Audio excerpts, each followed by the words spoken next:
नमस्कार। मेरा astro channel पे मेरे परिवार और संस्कार में आप सबका पुनः बहुत बहुत स्वागत है। पंचांग की श्रृंखला हम लोग आगे बढ़ाते चले जा रहे हैं। आशा करता हूं कि ये आप लोग पंचांग सीख रहे होंगे और दैनिक दिनचर्या में इसको प्रयोग कर रहे होंगे। आशा इसलिए करता हूं क्योंकि कमेंट्स तो आ नहीं रहे, व्यूज बढ़ रहे हैं और मुझे ये भी नहीं मालूम चलता है कि आप लोग की अप्रोच क्या है, क्या अप्रोच आप और चाहते हैं, क्या आप जो आप कहते हैं मैं कोशिश करता हूं उसको कवर करूं। तो कमेंट्स आ नहीं रहे हैं और कमेंट्स नहीं आ रहे हैं तो नुकसान मेरा तो नहीं है, क्योंकि मैं ये क्यों व्यूज के लिए पैसा मिलेगा या पॉपुलैरिटी मिलेगी या इससे मेरा कोई स्टेटस बढ़ेगा, कोई एक पैसे का मेरा इंटरेस्ट नहीं है। मैं अपने पर्सनल जीवन में, पर्सनल प्रोफेशन में एकदम सेटिस्फाइड हूं, संतुष्ट हूं और अपने दुनिया में जी रहा हूं। ये एक मेरा संकल्प है कि हमारे सप्तऋषियों ने, ऋषि मुनियों ने जो, देखिए सबसे पहले ज्योतिष में पंचांग आया, उसके बाद प्रश्न कुंडली आई और फिर जाके ये आपका कुंडली आई D1 D2 D3 ब्ला ब्ला ब्ला। जो लोग पंचांग जानते थे ऋषि मुनि, उनको जीवन की घटनाओं का पूर्वानुभास हो जाता था और उसके अनुसार वो अपने भक्तों को, अपने शिष्यों को, अपने परिवार वालों को, अपने जानने वालों को गाइड करते थे। और जिस प्रकार से गाइड करते थे उन्हीं की विद्या को मैं पढ़ के, समझ के और आप लोगों तक पहुंचा रहा हूं। आप लोग अगर कमेंट लिखिए तो मैं एनकरेज होऊंगा, तो मैं और चीजें बताऊंगा, नहीं तो हर बार तोते की तरह वही चीजें रिपीट करता रहूंगा और आप सुनते रहिएगा। मुझे किसी ने बताया कि घात मुझे फिर से समझाना चाहिए, तो मैं घात समझा दूंगा फिर से आपको। मैंने पिछले वीडियो में काफी डिटेल में आपको बताया था कि क्या क्या आप डायरी में लिख लीजिए और उसके अनुसार आप चलने की कोशिश कीजिए। मैं आप लोगों को एक इंफॉर्मेशन शेयर करना चाह रहा हूं जो बहुत दिनों से सोच रहा था कि मैं अब वो नहीं पढ़ता जो मैं पढ़ा रहा हूं। अब मैं उस ऋषि मुनि की एकदम डीप सोच क्यों हुई, भद्रा भद्रा क्यों हुई, इस प्रकार की पढ़ाई पढ़ रहा हूं। और जब मुझे पंचांग का वीडियो बनाना होता है तो मैं सामने पंचांग खोलता हूं और बोलने लगता हूं। जितना हम लोग के दैनिक दिनचर्या में आवश्यक है उतना जरूर मैं बता देता हूं। हाउएवर, जो मैं रिसर्च करता चला जा रहा हूं उसका अंश तो एक बोलने में इंफॉर्मेशन के रूप में आता है, जो कि आप में से कई अनुभवी लोगों को ऐसा महसूस भी होता होगा। इसलिए कृपया हमारा साथ दीजिए। यही एक ऐसी परंपरा है जो पुनर्जीवित हो जाएगी तो इस विश्व का कल्याण हो जाएगा। ये दुनिया कभी भी पूरी खत्म नहीं होती, आती रही। Something ends for something to be born. अगर आप सूर्योदय और सूर्यास्त को देखें और आसमान में किसी सॉफ्टवेयर से प्लैनेट्स को देखें रात में, तो आपको सारे समीकरण समझ में आ जाएंगे। चलिए हम लोग शुरू करते हैं आज का। 15 अक्टूबर 2025 दिन बुधवार, तिथि से श्री मापनोती तिथि श्री प्रदान करती है। नौमी तिथि है। नौमी तिथि रिक्ता तिथि है जो शनिदेव के अनुसार फल देती है और इसके स्वामी मंगल होते हैं। अर्थात शनिदेव का जैसा नेचर है वैसा नवमी का नेचर है। और हाउस लॉर्ड और प्लैनेट जहां बैठा है वो फल देखना हो तो नवमी के स्वामी मंगल होते हैं। मंगल को देख लीजिए कुंडली में आपके कहाँ हैं, किन भावों के स्वामी हैं। गोचर में मंगल वर्तमान में तुला राशि में है, संबंधों की राशि में, और खरामा बढ़ रहे हैं वृश्चिक राशि की तरफ। मंगल बुध के साथ हैं। मंगल विशाखा नक्षत्र में है और उसके एक नक्षत्र पहले बुध है। मंगल बुध की युति मैं पहले भी बता चुका हूं आपको कि एक कपट योग का निर्माण करती है, मगर दोनों का तत्व सेम है। मतलब मंगल पृथ्वी पुत्र है और बुध का तत्व पृथ्वी है। तो एक तरीके से मैं तो इनको दोस्त मान के चलता हूं, क्योंकि बातचीत में जो एग्रेशन है और ज्ञान है वो मंगल प्रदान करते हैं। तो ये नवमी तिथि आज कोई विशेष योग नहीं बना रही है वार के अनुसार, इसलिए इस नवमी तिथि पे वार और नक्षत्र का कोई खास महत्व नहीं है, परंतु नवमी तिथि पे सिंह और वृश्चिक राशि दग्ध हो जाती है। और ये नवमी तिथि है भी सुबह 10:33 तक, उसके बाद 10वीं तिथि लग जाएगी। तो नवमी तिथि और दशमी तिथि दोनों में ही सिंह और वृश्चिक दोनों ही शून्य हो जाते हैं। शून्य हो जाने से तो कहते हैं क्या तात्पर्य है हमारा, दग्ध हो जाते हैं, सॉरी दो शून्य नहीं, दग्ध हो जाते हैं। दग्ध हो जाने से मतलब यह है कि हमको इन राशियों का नैसर्गिक कारकत्व नहीं, सुख नहीं देगा, मटेरियल प्रेशर नहीं देगा। मगर उसमें यदि कोई वक्री ग्रह हो, जैसे कि वर्तमान में सिंह राशि में केतु हैं, तो केतु महाराज की आज के दिन असीम अनुकंपा है। तिथि शश्री मापनो थी, तिथि मतलब केतु। केतु आज हम लोगों को, मैंने आपको पहले बताया था, केतु को जानना हो तो अपने नाखून देख लीजिए, नाखून सही हैं।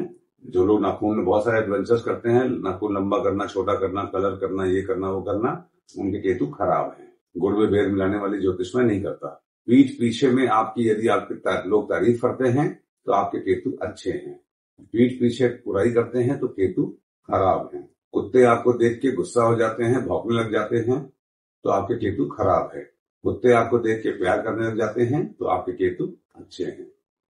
पिछली बातों पे आपको बार बार याद आना, पिछली बातों को बड़े मुर्दे उखाड़ के बात करना, कलह करना, प्रपंच करना, यदि आपकी आदत में है तो आपके केतु खराब है। पिछली बातें आपको याद नहीं रहती और कलह प्रपंच आप भूल जाते हैं पिछली बातों का, तो आपके केतु अच्छे हैं। इति सिद्धम। आगे आपकी मर्जी है। दसवीं तिथि के स्वामी काल होते हैं, जो कि दसवीं तिथि लगेगी 10:33 के बाद। ये यमराज की तिथि है। ये दसवीं तिथि पूर्णा तिथि है, गुरुदेव के अनुसार फल देती है। गुरुदेव अब अपना बैग बोलिया बिस्तर पैक करके कर्क राशि में उच्च के होने की तैयारी कर चुके हैं। मिथुन राशि में हैं, अभी भी वर्गोत्तम हैं। कर्क में जाते ही चर राशि में पहले भी वर्गोत्तम हो जाएंगे। गुरुदेव बहुत हाई डिग्निटी में है इस समय। पढ़ने पठन पाठन के लिए, संपदा के कार्यों के लिए सोना महंगा हो जाएगा, सोने में इन्वेस्टमेंट करने के लिए इत्यादि कार्यों के लिए गुरुदेव इस समय, जुडिशरी भी इस समय काफी नो कॉम्प्रोमाइज पोजीशन में है। दसवीं तिथि के मंगल जो गुरु के अनुसार फल देती है, मतलब शुभ फल देती है। और स्वामी है इसके काल, मतलब यमराज। यमराज कौन है? यमराज हैंडसम है। दसवीं तिथि वाले हैंडसम होते हैं। यमराज क्या है? पहले व्यक्ति थे जो शरीर छोड़ के ऊपर गए स्वर्ग में। तो इसका मतलब दसवीं तिथि वाले लोग जीवन में कुछ लकीर से हटके कार्य करते हैं और कुछ नया करते हैं जीवन में। शुक्र के अनुसार फल देती है, अर्थात कुंडली में जहां पे वृषभ राशि है, तुला राशि है और शुक्र विद्यमान है, उसके अनुसार इसका कार्यकर्ता होता है। शुक्र क्या है? इस समय गोचर में नीचस्थ है। नीचस्थ मतलब क्या होता है? Loss of opportunity. Uttara Phalguni के चौथे चरण में है नीचस्थ, मगर नवमांश में उच्च के हैं, अर्थात loss of opportunity with many opportunities. आपको मिल रही बहुत सारी अपॉर्चुनिटीज, मगर चूंकि नीचस्थ है बुध की राशि में, due to communication you may have tendency of losing many opportunities. Uttara Phalguni का चौथा चरण नवमांश में मीन में होता है, जिसमें शुक्रदेव उच्च के कहे जाते हैं, अर्थात आप नवमांश is the experience of life. तो आपको एक्सपीरियंस तो वृषभ के शुक्र का हो रहा है। आपको सब पता है कैसे सजना धजना है, कैसे क्या अच्छा है, क्या बुरा है, क्या नहीं है। But just because of your lack of communication, lack of communication क्यों बोला मैंने, कम्युनिकेशन मिस्टेक क्यों बोला मैंने, क्योंकि शुक्र नीचस्थ कन्या राशि में होते हैं और कन्या के स्वामी बुध है। ठीक है, तो कम्युनिकेशन की प्रॉब्लम की वजह से, बिकॉज ऑफ बैड कम्युनिकेशन, हम लोग क्यों, मैंने कम्युनिकेशन बैड क्यों बोल रहा हूं मैं, क्योंकि बुध मंगल के साथ हैं। बुध और मंगल शत्रु कहे जाते हैं, मैं मानता हूं मित्र है, मगर शत्रु कहे जाते हैं। ठीक है, तो और बुध है स्वाति में, स्वाति इज अबंडेंस। बहुत सारी अपॉर्चुनिटीज आपको मिल रही हैं, उसमें आप जैसे किसान है, उसको कहा जाए ये खेती भी ले लो, ये खेती भी ले लो, तो नापते नापते दौड़ते दौड़ते मर गया खुशी में मारे। वैसे ही आपको बहुत सारी चीजें आपको मिल रही हैं, ये भी कर ले, ये भी कर ले, ये भी कर ले, ये भी कर ले, मॉल भी चले जाएं, बाहर खाना भी खा लें, वैभव में ये भी पहन ले, वो भी पहन ले, सारी अपॉर्चुनिटीज, बहुत सारी अपॉर्चुनिटीज की वजह से यू लूज अपॉर्चुनिटीज। ये है दसवीं तिथि का मतलब। वारात आयुष्वर्धनम, वार है बुधवार, बुध स्वाति नक्षत्र में है। बुध स्वाति में देते अच्छा फल है, बस इतनी सी बात है कि स्वाति मतलब बहुत सुंदर, शुभ और अबंडेंस।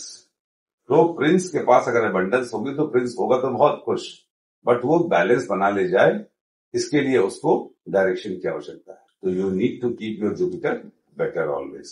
12 बजे तक पुष्य नक्षत्र है, उसके बाद अश्लेषा नक्षत्र है। अश्लेषा नक्षत्र क्योंकि 12 बजे तक पुष्य है तो पुष्य का ही मान रहेगा। और जब पुष्य नक्षत्र एक्टिवेट होता है तो पूर्वा फाल्गुनी, ज्येष्ठा और शतभिषा भी एक्टिवेट होता है। शतभिषा में कुछ नहीं है, ज्येष्ठा में कुछ नहीं है, पूर्वा फाल्गुनी में कुछ नहीं है। ज्येष्ठा में इस प्रकार से माना जाएगा क्योंकि ज्येष्ठा वृश्चिक राशि में पड़ता है और वृश्चिक राशि मास शून्य राशि।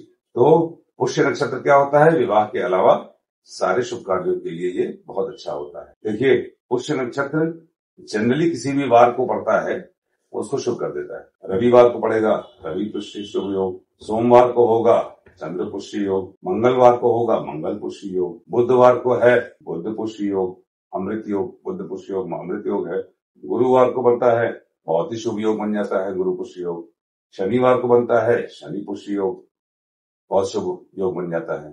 पुष्य नक्षत्र इज अ वेरी गुड योग नक्षत्र, परंतु विवाह के लिए वर्जित है क्योंकि पुष्य में अबंडेंस होती है, मल्टीप्लिसिटी होती है और कोई भी घटना कई बार रिपीट होती है। पुष्य नक्षत्र में 3 तारे हैं, अर्थात 3 तारे का मतलब क्या होता है? 3 तारे का मतलब ये होता है कि कोई भी घटना होगी वो 3 दिन बाद, 3 महीने बाद इस तरीके से वो आपको रिपीट होगी, या 3 गुना जो भी आज घटनाएं होंगी उसमें 3 का मल्टीप्लिकेशन फैक्टर मान के चलिएगा फॉर प्रेडिक्टिव पर्पस। और पुष्य नक्षत्र देव नक्षत्र है, अर्थात इसमें आपको बहुत सारी अपॉर्चुनिटीज मिलती हैं। देवताओं के नक्षत्र में आपको बैठे बैठाए चीजें बहुत आसानी से मिल जाती हैं, इसलिए आपको दान देना चाहिए। पुष्य नक्षत्र एक ऊर्ध्वमुखी नक्षत्र है। ऊर्ध्वमुखी मतलब फ्यूचरिस्टिक नक्षत्र है। देखिए, व्हाट हैपेंस, तिथि, नौमी, दसवीं, ठीक है ना, रिक्ता और पूर्णा दोनों ही मिलेगा। कैसे मिलेगा? वार बुधवार, तुला राशि, मिथुन, कन्या जहां पे है ये देख लीजिए, ठीक है ना। रिश्तों बुध है तुला में मंगल के साथ, इंटेलिजेंट कम्युनिकेशन, झगड़ा बचाना, संबंधों को बैलेंस करना, या ये ऐसे मिलेगा आपको। क्यों मिलेगा? पुष्य आपके पूर्व जन्मों में किए हुए पुण्यों की वजह से, या इस जन्म में जो आप नेक कर्म कर रहे हैं उनकी वजह से जो भी कार्य करेंगे वो 3 दिन बाद आपको असर 3 के फैक्टर्स में उसका रिजल्ट देंगे। ऊर्ध्वमुखी नक्षत्र है तो फ्यूचरिस्टिक कार्य करने के लिए बहुत अच्छा दिन है। Progressive, forward looking, forward approach, progressive, पिछली बातों पे ना रोना धोना, गीति दाही विसार के आगे की सुध ले, इसलिए ये दिन बहुत अच्छा है। योगात रोग निवारणम, योग है साध्य योग। साध्य योग श्रवण नक्षत्र में पड़ता है। श्रवण नक्षत्र भगवान विष्णु का नक्षत्र है। भगवान विष्णु, श्रवण मतलब सुनना, प्योरिटी, ऑस्पिशियसनेस। एक मुझे अच्छी बात याद आई, मैं कल के वीडियो में बताऊंगा। करणात् कार्य सिद्धिश्च, या तो अभी बता दूंगा। करणात् कार्य सिद्धिश्च कारण है गर्करण, गर्करण, उसके पश्चात वनिष्करण। गर्क के करण के स्वामी है गुरु और वनिष्करण के स्वामी है शुक्र। आप देखिए विरोधाभास, गुरु उच्च के हो रहे हैं और गौतम है, स्ट्रॉन्ग डिग्निटी में है। शुक्र नीचस्थ है, वनिष्ठ के स्वामी, और नौमांश में उच्च। पढ़ रहा किसका भारी है? पढ़ रहा गुरु का भारी है। इसका मतलब आज के दिन आप कोई भी ज्ञानवर्धक, गुरु और शुक्र दोनों ही ह्यूमन प्लैनेट्स हैं, ह्यूमन रिलेटेड कार्य करिए, ह्यूमैनिटी के कार्य करिए, ऐसे कार्य करिए जिसमें आपको और लोगों के का सहयोग मिले या आप सहयोग करें। तो करण को इस प्रकार से देखना चाहिए कि हमें कर्म क्या करने हैं। कर्म कारक ग्रह कौन है? शनिदेव है।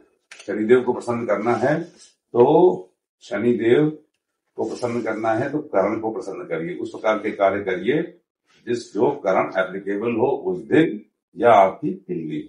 जब पुष्य नक्षत्र होता है तो पुष्य, अश्लेषा, माघा, पूर्वा फाल्गुनी, उत्तरा फाल्गुनी हस्त पे लगता है। और पुष्य का वेद पूर्वाषाढ़ा से है। पूर्वाषाढ़ा मैं पहले कई बार आपको बता चुका हूँ। इस प्रकार से देखना चाहिए। और घात को देखना कौन सी बड़ी बात है? आइए घात को देखना, अब मैंने कितनी बार समझाया है, मगर कुछ व्यूअर्स ने कहा है मुझे फोन करके, तो मैं फिर से बता देता हूं। भाई घात मतलब क्या है? घात मतलब अटैक, डैमेज।